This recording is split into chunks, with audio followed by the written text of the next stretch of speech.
Bonjour tout le monde, c'est un grand plaisir d'être là avec vous aujourd'hui parce que j'ai un couple qui vient de faire un témoignage sur leur grand bonheur d'avoir accueilli un bébé dans leur vie.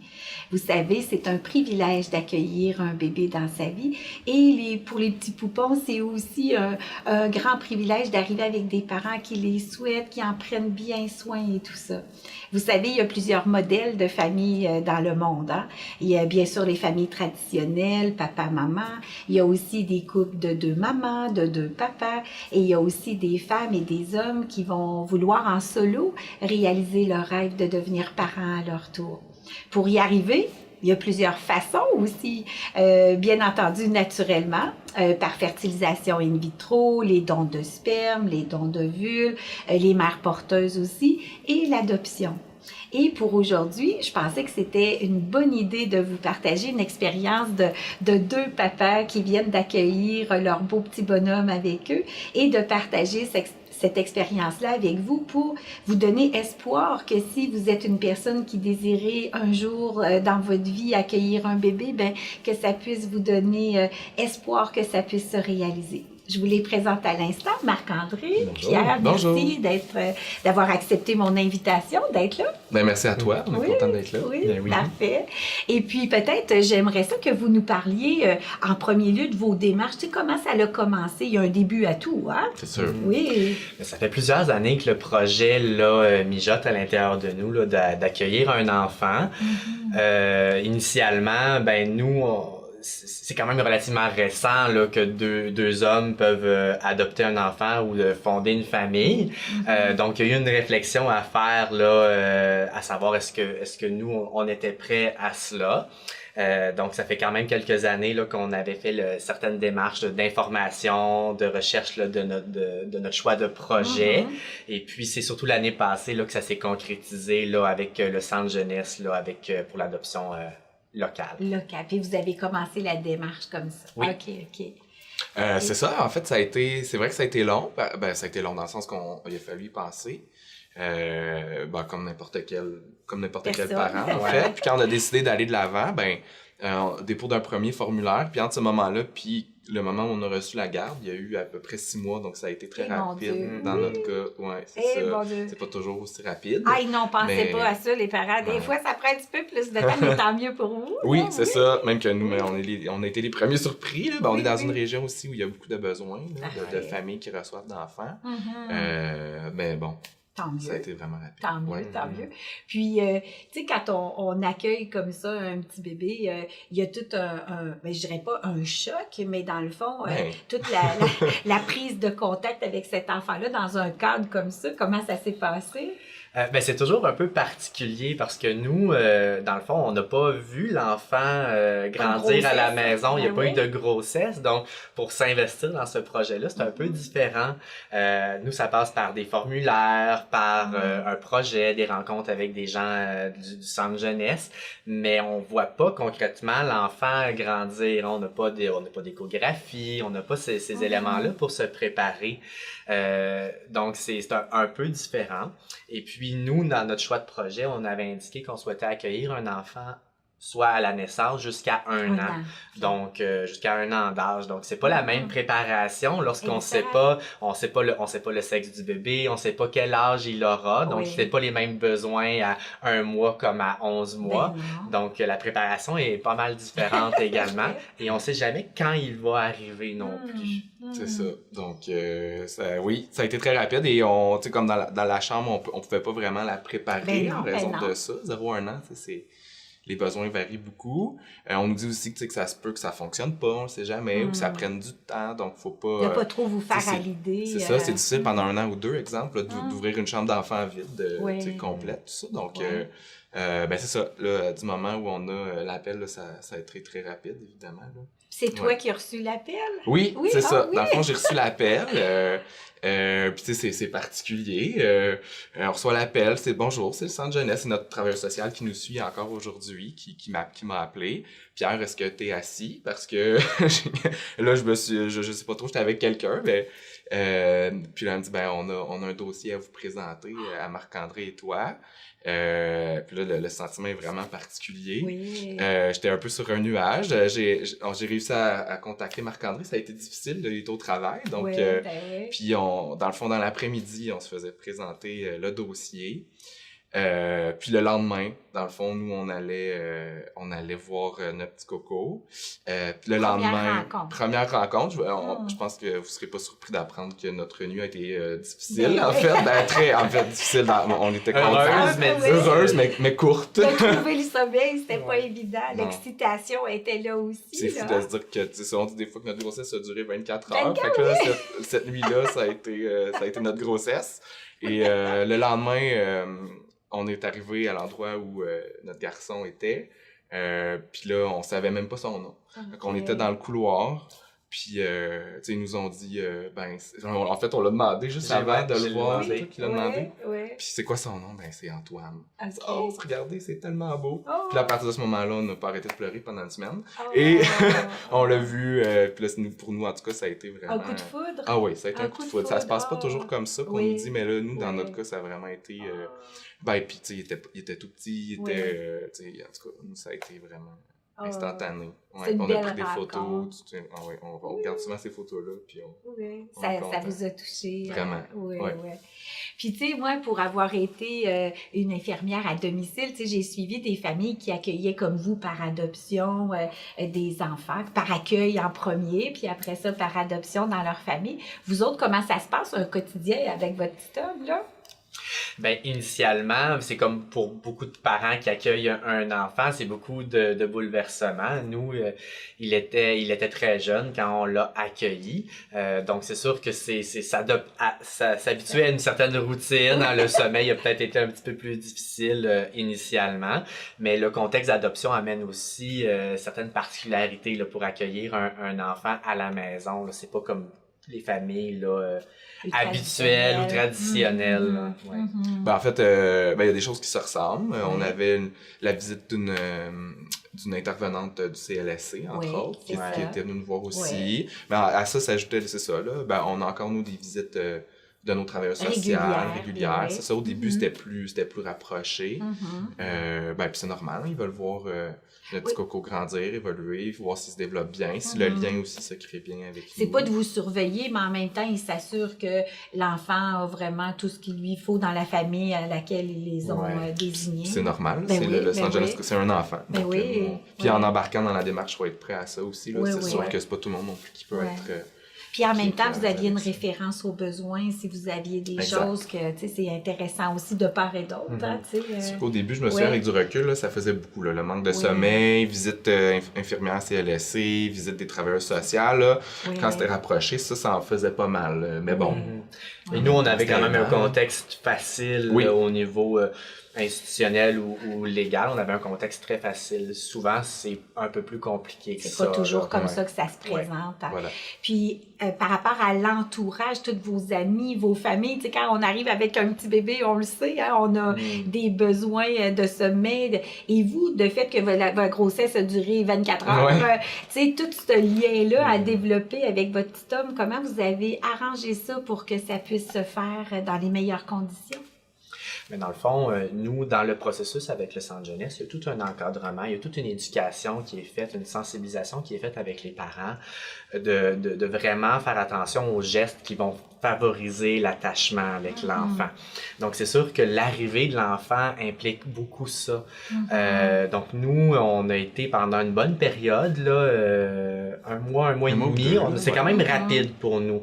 Mais ça peut être plus longtemps. Il y a une période où il y a une bulle, un cocon à faire autour de l'enfant, où on doit être les donneurs de soins exclusifs. Ça veut dire que c'est tout le temps nous qui... Il n'y a pas de relève, il n'y a pas de répit lorsque c'est possible.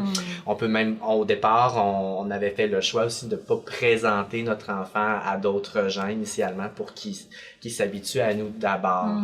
Votre voix, votre odeur, tout ça. Oui, exactement. Puis même après un mois et demi, à peu près, là, ça n'a pas été visite libre de la maison. voulait là, pas. non, c'est pas ça, tu sais, même, c'était une personne à la fois, Ouais. même des journées, pas plus que 2 personnes dans la même, pas plus qu'une Ouais. personne par jour, c'est-à-dire, Ouais. fait que c'était vraiment, puis là, on voyait comment notre garçon réagissait. réagissait, puis ça se passait toujours bien dans notre cas, fait qu'on en rajoutait toujours. Fait que ça a pris à peu près 6 à 8 mois, je sais plus exactement, là, pour que vraiment on fasse comme si, plus comme une famille traditionnelle, disons-le comme ça. Qui se rouvre les portes. C'est sûr qu'on avait hâte, mais en même temps, pour nous, c'était rassurant de faire ça pour vraiment préserver le lien. On avait hâte de le présenter, mais on voulait faire les choses comme il faut. Là, c'est un contexte un peu particulier. Ça nous est arrivé, là, on a dû préparer le terrain avec nos familles, nos amis, les avertir que ça se passerait comme ça. On a averti pour le pire, c'est-à-dire plusieurs mois où on aurait dû faire le cocon. Ça a été moins que ça finalement, mais c'est important de faire cette éducation-là. Mais c'est une belle préparation. Une belle préparation, ça permet de poser les questions, d'avoir les réactions avant que bébé soit là. Oui, puis en même temps, les attentes ne sont pas les mêmes face à votre réseau parce que vous les avez déjà avisés au préalable. Exactement. Puis je pense que puisqu'il était petit bébé, vous avez, pour le lien d'attachement, pratiquer le pot à pot, je pense. On en a fait beaucoup. Oui, on a fait du portage. C'est ça, parce qu'on n'avait pas... comme des papas, en fait. Oui, on n'avait pas l'allaitement, on n'avait pas l'accouchement. Mais oui, beaucoup de pot à pot. Chacun un tour. Il y avait des problématiques de sommeil, fait que ça aidait au moins pour les dodos, là, de jour au moins, de faire ça en même temps. Puis bon, en donnant le biberon, on essayait d'avoir un contact visuel, de le faire aussi en pot à pot quand on pouvait. Fait qu'on essayait de mettre des choses en place, là, de lui parler, Puis vous diriez, après combien de temps vous vous sentiez vraiment très à l'aise, puis de dire, il fait partie de la famille, on sent une famille, vous pourriez dire à partir de quand, à peu près? Moi, je me suis senti une famille lors de l'appel du centre jeunesse, lors de la présentation du dossier. Honnêtement, je me sentais déjà en lien avec cet enfant-là. Mais c'est ensuite le concret là, du quotidien. Je pense que pour moi, ça a peut-être pris 1 ou 2 semaines là, avant qu'on réalise qu'on a eu beaucoup d'investissements, beaucoup d'émotions initialement, donc on n'a pas toujours le temps de réaliser. Pour moi, ça l'a pris ça. Là. Oui, c'est la durée de temps aussi où on a eu à peu près tout ce qu'on avait de besoin, là, qu'on s'était placé, après une semaine ou deux, là, ça commence, là, on a un peu plus le contrôle. C'est vrai, parce que quand vous avez eu l'appel, vous avez su l'âge qu'il y avait à peu près, c'est-à-dire là, il vous manquait toute plein de fournitures, dans le fond, pour l'accueillir à la maison. Fait que vous avez tout mis ça de l'avant, vous avez eu des congés, j'imagine, de paternité à vos travails pour vous permettre d'être avec votre petit bébé? Oui, effectivement. Oui. Nous, on a un petit peu moins, là, on a 37 semaines à 2. Oui. On n'a pas tout à fait autant. D'ailleurs, on trouverait ça intéressant. D'avoir la même chose. Oui, c'est ça. Bien sûr. Il y a place à amélioration. Exactement, petit message politique. Oui. Mais, surtout pour les enfants. C'est ça, parce que nous, on touche du bois, on est chanceux, mais il y a tellement de familles qui reçoivent des enfants qui ont des problématiques particulières. On en a eu aussi, là, même si c'était pas... c'est sûr qu'il y a tout le temps quelque chose de particulier pour chaque famille aussi, mais dans le cadre d'enfants qui sont confiés, c'est sûr que... C'est différent, mais bon. Mais vous avez l'ajustement, la même chose que n'importe quel parent qui avait à accueillir un bébé. Puis même si c'est un 3e, un 4e, on s'ajuste à chacun. Il n'y en a pas un de pareil. Il n'y en a pas un de pareil. Il y a quand même des petites particularités quand même. Hein? Nous, on s'est jamais posé la question, à qui va ressembler? Oh non. Parce que nous, d'emblée, on sait que c'est pas notre bagage génétique. Même si on se le fait dire qu'il nous Oui, on se le fait dire, ce qui nous fait quand même bien sourire. Là. Mais dans le fond, nous, effectivement, il y a ces éléments-là qu'on pourra pas se projeter là, de la même façon physiquement dans notre enfant. Puis c'est bien correct aussi. Là. Mais tu sais, quand on dit qu'ils ressemblent aux parents, c'est pas nécessairement physique. Des fois, c'est les mimiques qu'ils font. C'est pas la couleur de cheveux comme la personnalité qu'ils développent grâce aux parents qui s'occupent d'eux. Hein? Fait que c'est peut-être pour ça qu'ils trouvent qu'ils vous ressemblent quelque part. Ça se peut. Super. Puis là, votre devenir avec votre enfant, comment vous vous projetez à venir? C'est une bonne question. Mais en fait, là, c'est vraiment... Je pense qu'on vit la même chose que ça fait, tu sais, que les familles, que d'autres familles, en fait. On se projette, on pense... on est dans la garderie, c'est ça, le retour au travail, la garderie. Oui, c'est ça. On est super fiers aussi de le voir grandir, de son développement. On est vraiment comblés. C'est impressionnant, hein, comment ça évolue vite. C'est fou, le temps passe vite aussi. Déjà, là, on calculait le nombre de temps que ça fait qu'il est avec nous, là, puis ça passe vite, là, c'est assez incroyable. Donc, ben oui, puis des fois dans le quotidien aussi, c'est prenant l'enfant. Donc, c'est difficile de se projeter. Là, on est beaucoup au jour le jour. Hein, c'est sûr. Mais des fois, c'est mieux comme ça aussi. Une heure à la fois, même, des fois. Puis dans vos projets là, à venir, est-ce que c'était un souhait que vous aviez incessamment d'adopter un autre enfant ou vous là, ça, c'est une question délicate, ça, Marie, à trouver, là. Non, mais ça vous compromet pas d'aucune façon. Mais tu sais, le fait d'avoir vécu la paternité avec un petit bébé de jeune âge. Je vais laisser Marc-André. Ben, c'est aussi un projet, effectivement, qu'on réfléchit. On y pense. C'est sûr qu'il y a des particularités en adoption. C'est que nous, on se projette comme toutes les familles, comme tous les parents, pour le meilleur de notre enfant. Mais nous, il y a quand même des petits éléments auxquels on réfléchit. Un jour, ça va être officiel, cette adoption là, ce que des familles n'auront pas à réfléchir. Nous, on se demande quel nom de famille on va lui donner. Il porte pas encore notre nom à nous. Donc, c'est sûr qu'il y a certaines choses qu'on veut quand même vivre d'abord. Avec lui, avant de penser. Tout à fait. Oui, tout à fait. Mais c'est pas complètement exclu. Là, la porte est ouverte quand même. Tout à fait. Non, ouais, c'est ça, exactement. Puis, ben, c'est sûr que, tu sais, nous, on a adopté, des fois, les gens nous disent, vous êtes tellement géniaux d'adopter, mais on l'a fait de façon très égoïste. Tu sais, non, mais c'est vrai, c'est vraiment le désir d'avoir des enfants avant. Mais c'est sûr que, tu sais, on pense quand même on pourrait offrir, tu sais, une famille peut-être à un autre enfant qui en aurait besoin, c'est sûr. Mais c'est sûr que si on le faisait, ça serait parce qu'on en veut un autre enfant. Exact. Mais c'est sûr que ça rentre en ligne de compte aussi. Je sais pas si tu es d'accord. Ben oui, tout à fait. D'ailleurs, ça me fait penser au fait qu'on a beaucoup entendu, il y a des mythes positifs et négatifs à propos de l'adoption avec les centres jeunesse, mais on a beaucoup entendu c'est donc un beau geste là, d'adopter, d'offrir une belle famille à un enfant qui en aurait besoin. Effectivement, oui, ça peut être un beau geste, mais on le fait d'abord pour nous. Puis dans le fond, nous, souvent, on répond, mais c'est nous qui sommes chanceux d'avoir cet enfant-là avec nous. Là, surtout, c'est pas à lui d'être agréable avec nous, puis de bien correspondre à nos attentes, c'est à nous de lui offrir un bon milieu.